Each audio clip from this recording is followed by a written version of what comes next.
Seigneur n'a jamais dit que tu n'auras pas des combats à mener, que tu ne devras pas te battre, quelque chose qui ressemble à ça, je ne sais plus les mots exacts. Le Seigneur n'a jamais dit que tu ne vas pas devoir mener des combats, mais il a dit que tu auras toujours la victoire en son nom. Amen.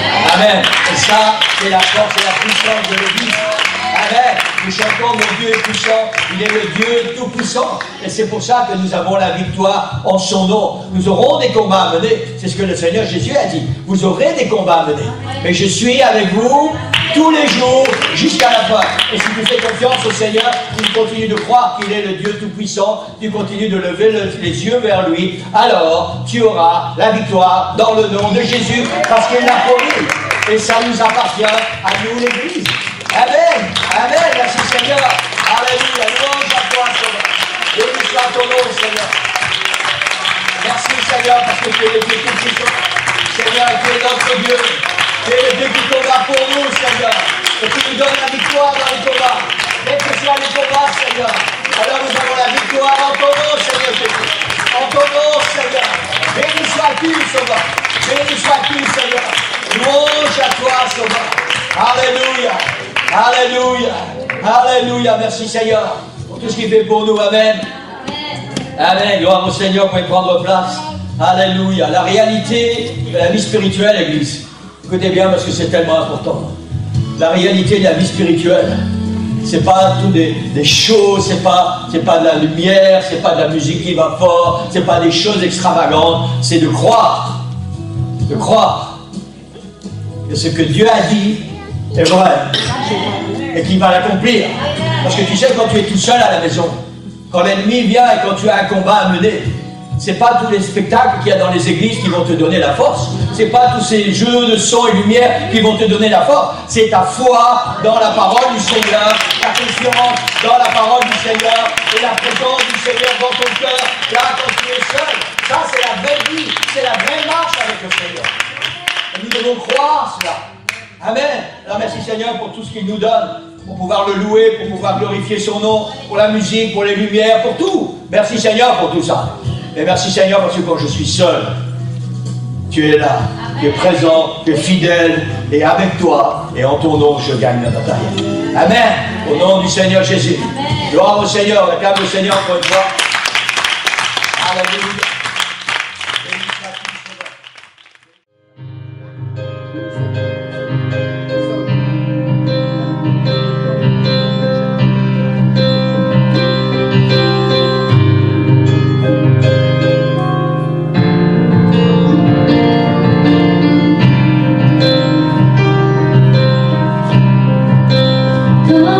Expliquer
toujours dans cette année 2023, ma meilleure année avec.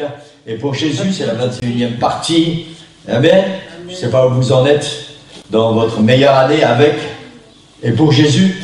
Et ça reste personnel, c'est votre vie personnelle et privée avec le Seigneur. Mais j'espère qu'elle est au top. Amen. Que vous êtes bien dans vos cœurs avec et pour le Seigneur pour cette année. Amen. Je vous rappelle que la parole du Seigneur pour cette année, c'est que où tu t'engages, tu marches avec le Seigneur et tu vas avoir des miracles, ou spirituellement tu vas mourir. C'est la parole que j'ai reçue du Seigneur pour notre Église pour 2023. Amen. Et croyez-moi que ça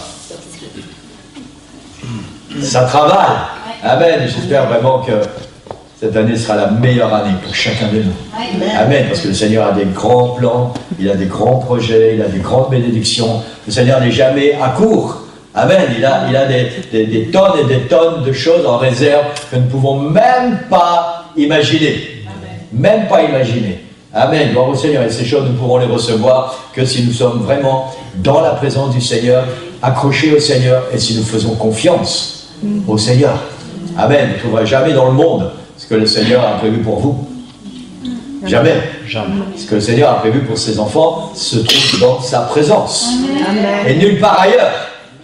C'est pour ça que c'est important d'être dans la présence du Seigneur et de marcher avec le Seigneur. Amen. Gloire au Seigneur. Amen. Alléluia. Gloire au Seigneur. La parole du Seigneur ce matin, diapo numéro 2, le titre de la prédication, c'est « Présente-moi encore un vase ». Amen. J'avais une autre prédication pour ce matin, qui était dans mon cœur et avec laquelle j'ai travaillé. Et puis hier matin, le Seigneur a changé les plans. Donc j'ai dit, Seigneur, si c'est pas ça, parce que ça me paraissait un peu bizarre, si c'est pas ça, tu vas me donner autre chose. Et souvent, c'est la nuit de samedi à dimanche que ça se passe. Et puis non, donc voilà. La parole du Seigneur pour nous ce matin, c'est « Présente-moi encore un vase ». Amen. On va faire une grande lecture, quelques versets dans le 2e livre des Rois, au chapitre 4, et on va lire les 7 premiers versets. 2e livre des Rois, chapitre 4, verset 1 jusqu'à 7. Une femme d'entre les femmes des fils des prophètes cria à Élisée en disant « Ton serviteur, mon mari, est mort, et tu sais que ton serviteur craignait l'Éternel.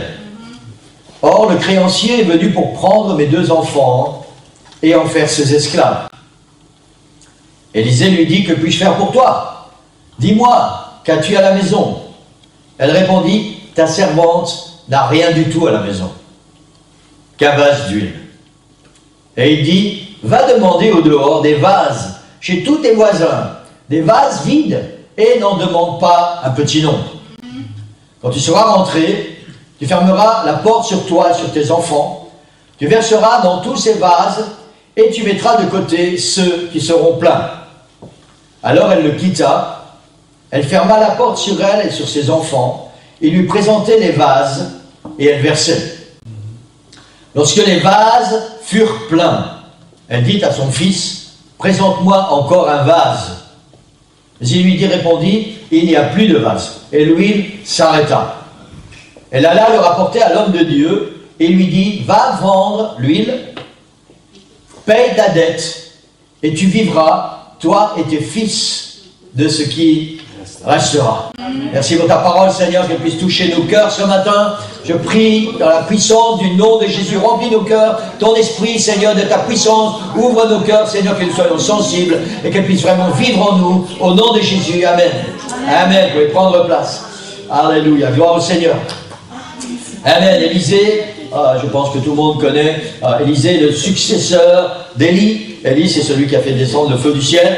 Amen, et qui a consumé les holocaustes. Élisée accomplit son ministère sous le règne du roi Akab et de la reine Jézabel. Et nous savons tous, pour ceux qui connaissent la Bible, que la reine Jézabel est devenue reine d'Israël parce que le roi d'Israël, Akab, l'a épousée. Et c'était une reine qui adorait des faux dieux. Et elle a amené toutes ces idoles et tous ces faux dieux en Israël et elle a pollué le peuple d'Israël avec tous ces faux dieux. Et l'époque d'Élisée est une époque, une période de grand trouble pour le peuple d'Israël, parce qu'ils sont partis dans l'adultère spirituel et ils ne sont plus bénis du Seigneur. Donc il y a énormément de choses mauvaises qui se passent dans ce peuple d'Israël, dans cette période. Dans cette période de trouble et de rejet du peuple envers leur Dieu, nous pouvons voir, si vous étudiez le livre des rois, que l'Éternel reste présent au milieu de son peuple. Et c'est un peu impressionnant, parce que le peuple a complètement abandonné le Seigneur. Il a rejeté son Dieu, l'Éternel, et il est parti adorer les faux dieux de la nouvelle reine. Et malgré cela, le Seigneur reste présent au milieu de son peuple.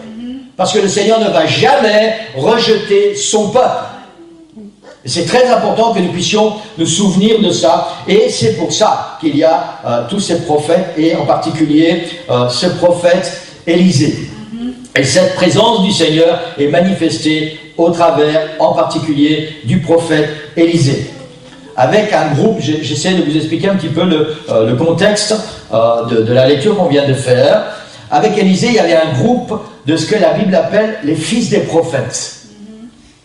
Alors, les fils des prophètes, la Bible ne nous donne pas vraiment de détails sur qui sont ces gens. Il semblerait que ce sont des fils spirituels de prophètes, des hommes qui ont reçu un don de prophétie, mais qui ne sont pas des prophètes officiels, envoyés par Dieu. Et cette femme, le verset qu'on a lu, le premier verset, une femme d'entre les femmes des fils des prophètes.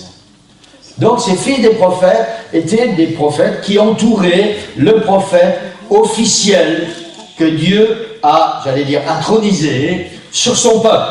Le prophète qui était reconnu par le peuple d'Israël et qui était envoyé par Dieu. Et tous ces fils de prophètes étaient autour du prophète. Ils vivaient plus ou moins en communauté. Et une femme d'entre les femmes des fils des prophètes. Ça veut dire que ces prophètes étaient mariés, ils avaient des femmes, c'est ce que la Bible nous dit. Une de ces femmes, elle cria à Élisée en disant, ton serviteur, mon mari, est mort, et tu sais que ton serviteur craignait l'Éternel. Si on étudie le contexte, ce verset est une image, c'est un peu symbolique de l'Église. C'est une représentation symbolique de l'Église. Les hommes et des femmes au service du Seigneur, qui craignent le Seigneur, réunis sous la direction et autour de l'homme de Dieu. Tout l'Ancien Testament, c'est une image, un préambule, on va dire, de l'Église d'aujourd'hui. Et déjà, au travers de ce prophète Élisée et de ce contexte, il y a une image de l'Église, il y a une similitude. Amen. Et une autre similitude avec l'Église, c'est que ce n'est pas parce que tu fais partie de l'Église que tu ne vas pas rencontrer des soucis et des problèmes. Cette femme était mariée à un des fils des prophètes. Un des fils des prophètes qui vivait autour du prophète Élisée. N'oublions pas que ce prophète Élisée, il savait que le Seigneur allait reprendre Élie. Élie, c'était son maître spirituel. Et Élie lui a dit, parce qu'Élisée ne voulait pas lâcher Élie, c'était le serviteur du prophète Élie, et Élie lui a dit, demande ce que tu veux que je fasse avant que je parte. Élisée lui a dit, je veux une double portion de l'esprit qui est sur toi. Amen. Si vous connaissez votre Bible, vous allez savoir que Élie, c'est certainement le plus grand prophète que Dieu a instauré sur la terre. Et Élisée dit à Élie, je veux une double portion de l'esprit qui est sur toi. Maintenant, la pensée d'Élisée n'était pas, je vais être 2 fois plus grand que toi, je vais être 2 fois plus populaire que toi, je veux faire 2 fois plus de grandes choses pour que les gens me voient. Il dit, je veux une double portion de ton esprit, c'est-à-dire de l'esprit de Dieu qui habite en toi. Et Élie lui a dit, si tu me vois quand je vais être enlevé, alors ça va t'arriver. Et c'est arrivé. Amen. Et nous savons que l'Esprit du Seigneur reposait avec plénitude sur Élisée. Amen. Et tous ces gens qui étaient autour d'Élisée n'étaient pas à l'abri. Ce n'est pas parce qu'ils vivaient autour d'Élisée qu'ils étaient à l'abri des problèmes. Cette femme, le mari de cette femme est décédé. Le contexte nous fait comprendre que même s'il était prophète, il avait des crédits, il avait des dettes, il devait de l'argent. Et quand cet homme est mort, le créancier est venu et il a dit à cette femme, voilà, maintenant tu dois me donner ce que ton mari m'a emprunté. Et cette femme ne pouvait pas rembourser. Alors le créancier lui a dit, c'est pas grave, je vais prendre tes enfants, ils vont devenir mes esclaves, ils vont travailler pour moi, et comme ça la dette sera remboursée. Et cette femme vient auprès du prophète Élisée, et elle lui explique ça. Et elle vient en implorant le Seigneur, et en implorant le prophète, de faire quelque chose pour elle. Et la situation qu'elle a expliquée à Élisée est celle-ci. Si on lit bien ce qui est marqué, elle dit, ton serviteur, mon mari est mort. Toi, le prophète, qui a reçu une double portion de l'esprit qui reposait sur Élie. Ton serviteur, mon mari, est mort. Elle continue en disant, tu sais que ton serviteur craignait l'Éternel. Il y a un contexte. Cet homme était un homme proche du prophète, soumis au prophète et qui craignait l'Éternel. Et elle continue, elle dit, le créancier est venu pour prendre mes 2 enfants et en faire ses esclaves. Cette femme n'a plus rien et le créancier vient pour prendre ses enfants et en faire ses esclaves. Sa situation est totalement désespérée. Et les mots qui sont employés dans les versets que la Bible nous cite, le mot c'est « elle implore », elle crie, elle implore le prophète pour recevoir de l'aide. Et Élisée lui pose seulement 2 questions. Si on essaie de, quand vous lisez votre Bible, essayez de lire entre les lignes. Essayez de vous mettre dans la situation du moment et de chaque personnage. Cette femme, elle vient certainement que dans son cœur et dans le ton de sa voix, il y avait quelque chose de grave. Elle dit au prophète, ton serviteur, mon mari, est mort. Celui qui t'a servi est mort. Celui qui craignait le Seigneur est mort. Et tout ce qu'il me reste maintenant, ce sont mes 2 fils. Et le créancier, celui qui nous a prêté de l'argent, il veut prendre mes fils et en faire ses esclaves. Il y avait certainement peut-être la voix qui tremblait, peut-être des larmes qui coulaient sur son visage. On ne sait pas ce qui s'est passé. Mais il y avait quelque chose de grave. Et la Bible nous dit que tout ce que Élisée fait, il lui pose 2 questions. Que puis-je faire pour toi? Dis-moi, qu'as-tu à la maison? La première question semble logique. Elle vient voir l'homme de Dieu parce qu'elle a un problème et l'homme de Dieu lui dit, que puis-je faire pour toi? La deuxième question semble moins logique. Dis-moi, qu'as-tu à la maison? Si cette femme vient implorer, c'est qu'elle n'a rien, parce qu'elle n'a rien à donner à son créancier. Et elle répond à Élisée, ta servante n'a rien du tout à la maison.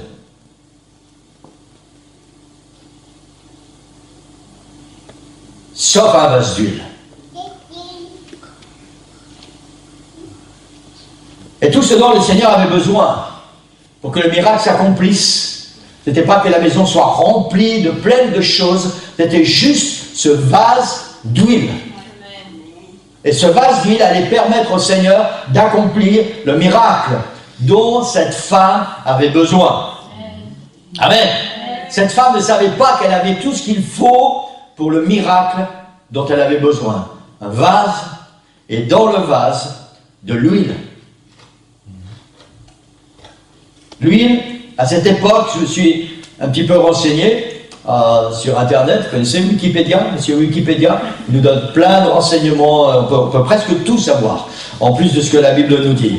Mais l'huile était utilisée pour presque tout à cette époque. Encore maintenant, l'huile est utilisée dans beaucoup de domaines, mais à cette époque, en particulier, l'huile était utilisée pour presque tout. Elle était utilisée pour la cuisine, elle était utilisée pour faire les gâteaux, elle était utilisée pour les soins de la peau, elle était utilisée pour s'éclairer, elle était utilisée pour les remèdes médicinaux, pour la médecine, elle était utilisée pour la toilette, elle était utilisée pour la parure, pour les jours de fête, elle était utilisée pour la fabrication des parfums, elle était en particulier utilisée pour l'onction sainte. Partout, partout, partout, il y avait de l'huile et l'huile était utilisée partout. Et quand cette femme, elle dit, elle répond au prophète Élisée, j'ai rien à la maison.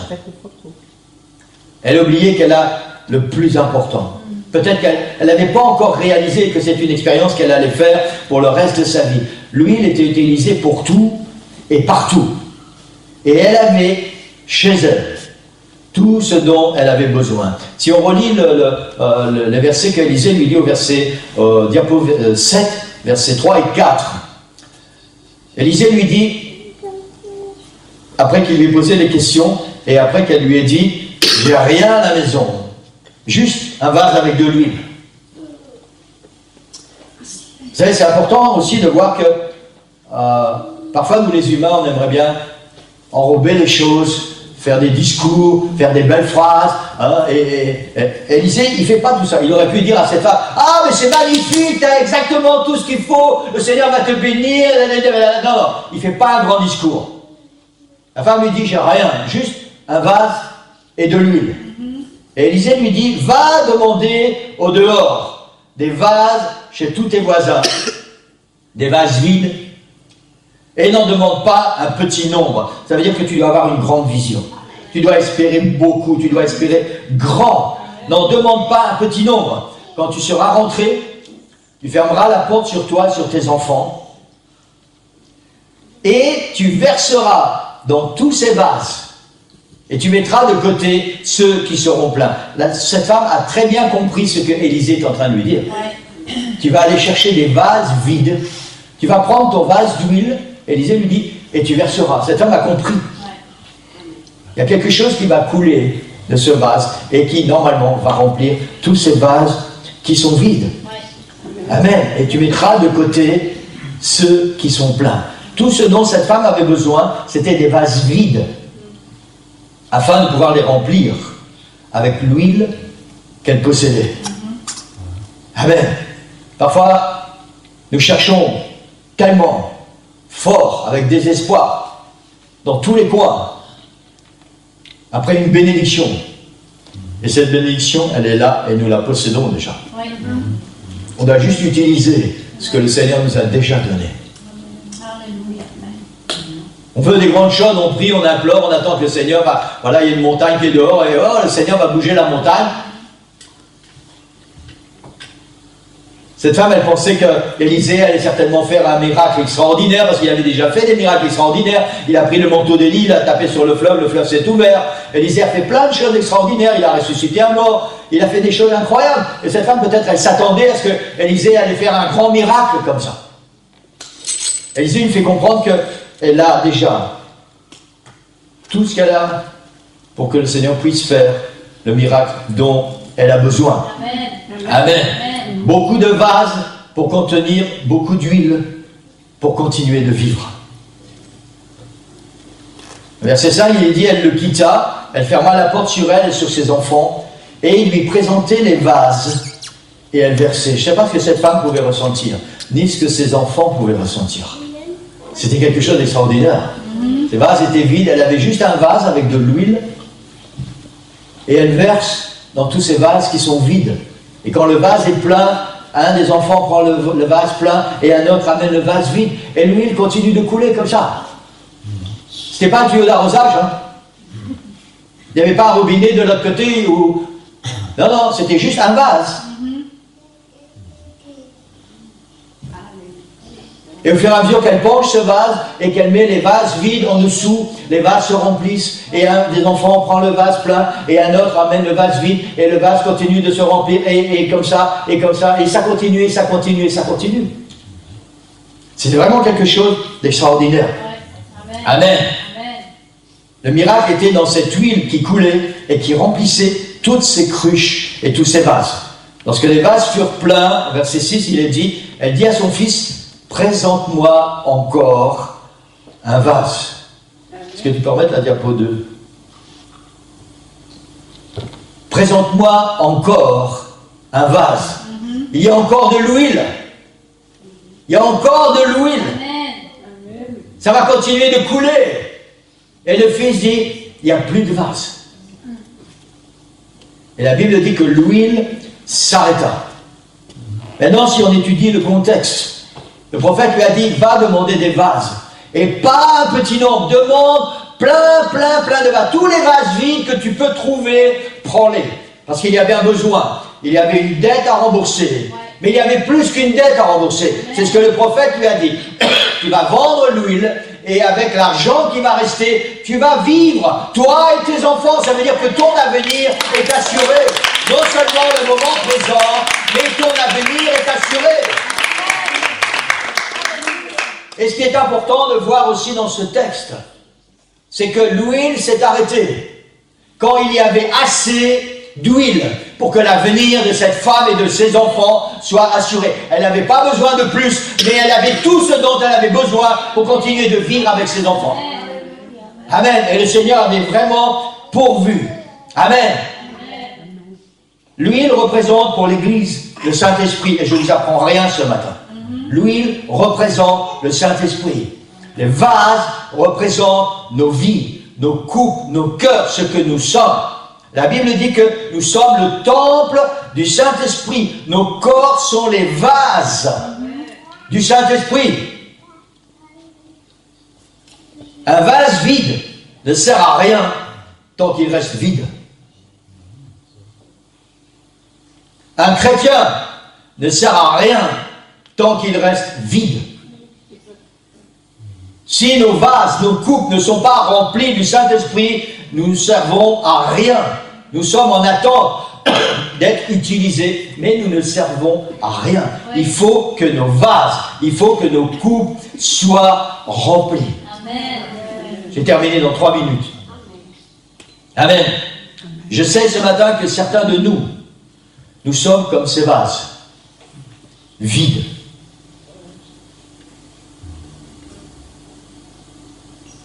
Et nous nous attendons à ce que le Seigneur fasse quelque chose dans nos vies. Tout comme cette femme est venue voir le prophète Élisée.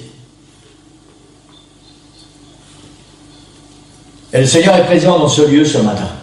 Amen. Amen. Et le Seigneur a la réponse à ton miracle. Je ne parle pas ce matin d'un petit besoin, si tu as besoin de trouver 100 € ou 200 € ou 300 € pour payer la prochaine facture. Je ne parle pas de ça. Je parle d'un cœur vide. Je parle de quelque chose que tu traverses et qui semble insurmontable. Je parle d'une situation qui te semble tellement compliquée et tu ne vois pas d'issue. Le créancier va venir, il va prendre mes enfants et il va en faire ses esclaves. Seigneur, je n'ai aucun avenir. Je ne vois pas comment les portes peuvent s'ouvrir pour moi demain.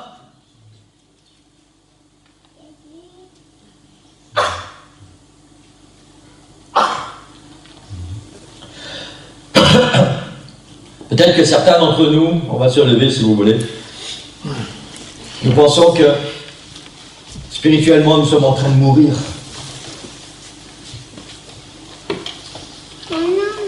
Je suis certain que c'est une réalité pour quelqu'un ce matin. Pour plusieurs d'entre nous.